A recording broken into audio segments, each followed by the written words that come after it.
Some of the things that I pointed out earlier was the multi-piece body.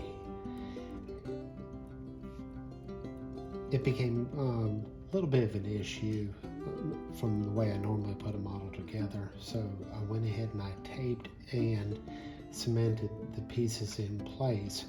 What I'll do is I'll separate the upper portion from the lower portion once I remove the tape, and then we'll look at how each piece fits after that. Another thing, we have the chrome tree. Everything's looking good here. You know, the cockpit will have to go in before the passengers sit in their seats. You know, I'm really pleased with the way the male occupant fits, but not so much the way the female occupant is fitting right now. So I'll show more about that when we come to that portion of the build. Chrome tree looking good with the rear panel assembly featuring the tail lights, chrome steering wheel, the wheel covers, the brake light lenses, and then remove from the tree the front bumper and grille assembly there. Everything's looking pretty good. This is more of a curbside kit, so it doesn't have an engine, even though the Lincoln Futura was a full-scale model custom-built concept car that actually drove and was used in the movie It Began with a Kiss. Here we have the clear canopy, very nicely done. You know, I think everything looks good with that. You know, so I don't foresee any issues there. We have the two-piece tires, plastic, hard plastic. I think those go together well.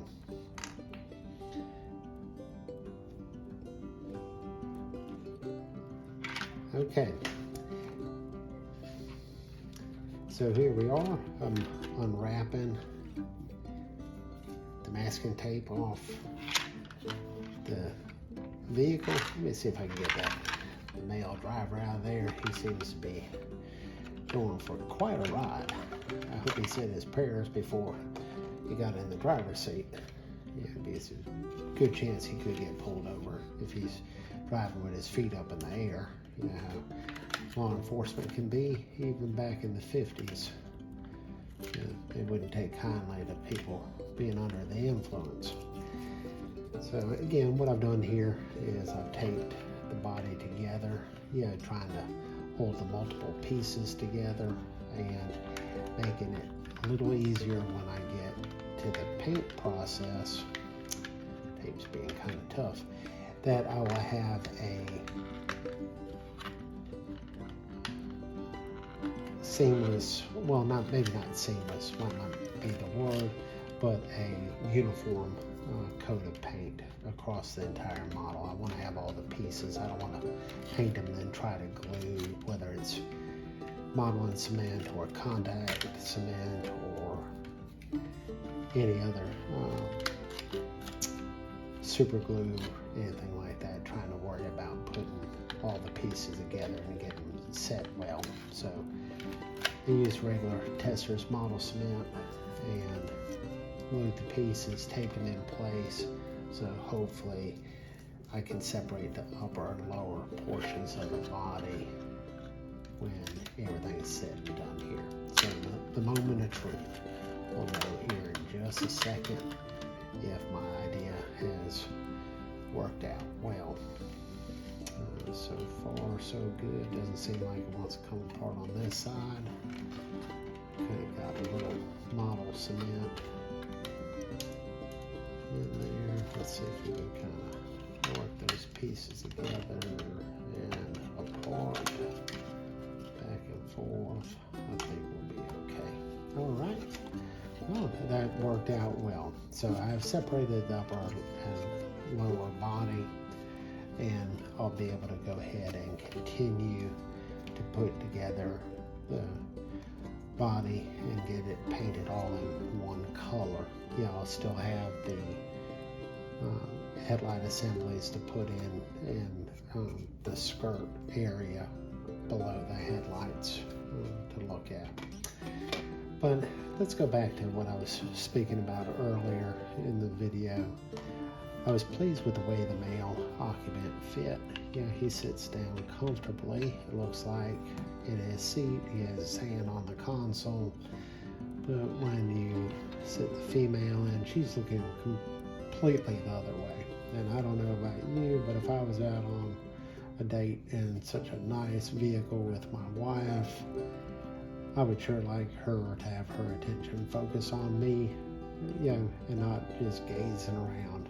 So I might try to work her so she turns a little bit more to the side,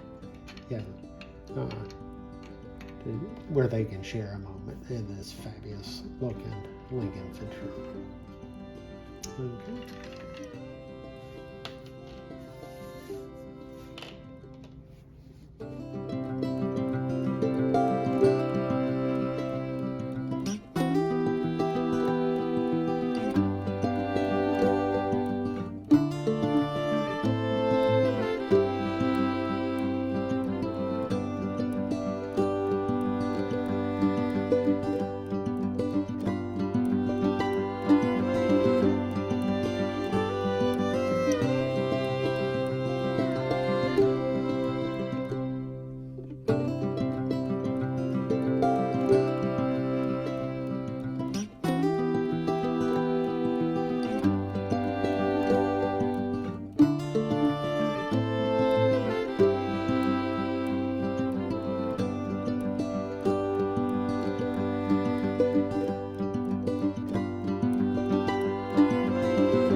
Right now we're going to be looking at how we can do the wide white wall tires on the plastic white tire. What I use for this to help me was gauge, I use a simple nickel. I laid the nickel down on top of the tire, got it where I wanted it to be. Then I took my Sharpie marker and just traced all the way around. Once I got that complete, as you can see from this example, I got my outline drawn. I took my craft paint in black and just painted up to the line. Then I painted around the tire. Here's the back side with one coat on, and there's where I was practicing on the back side of this tire. So once everything's said and done and I insert the rim, we should have a pretty decent looking wide white wall tire. I also worked a little more detail in the interior bucket. There's still some more trim that I want to do, but I highlighted with a cinnamon color as shown earlier in the video. And then I went ahead and detailed some of the dash components in silver as well. See if we can get that in the picture. I'll do some darker wash in this area of the rib panel at the back of the seat bucket, so it'll help make it pop.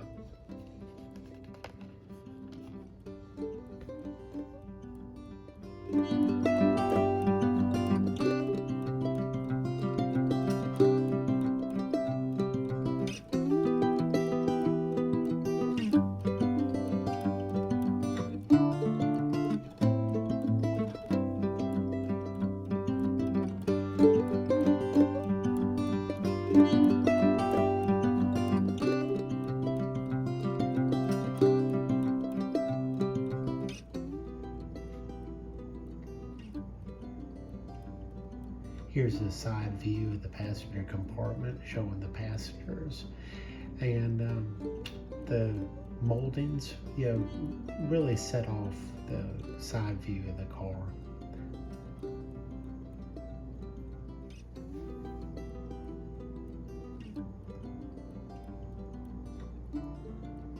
I'm pleased with the final color choice of going with red over the factory original color of the white with a pearlescent blue tone to the original vehicle. I opted more of it, started with a kiss and the bright red. I changed up, to the cinnamon interior just to give it a little more contrast rather than just plain black. But overall, I think everything turned out well. I'm pleased, and this will make a decent addition to my collection. We'll go ahead and turn it here one more time to give you a side-by-side view of those wide white walls. Then we'll go ahead and put the canopy back on so they can be riding in comfort. Well, if you like this video, please like and subscribe, and we'll show more content like this. I thank you for tuning in.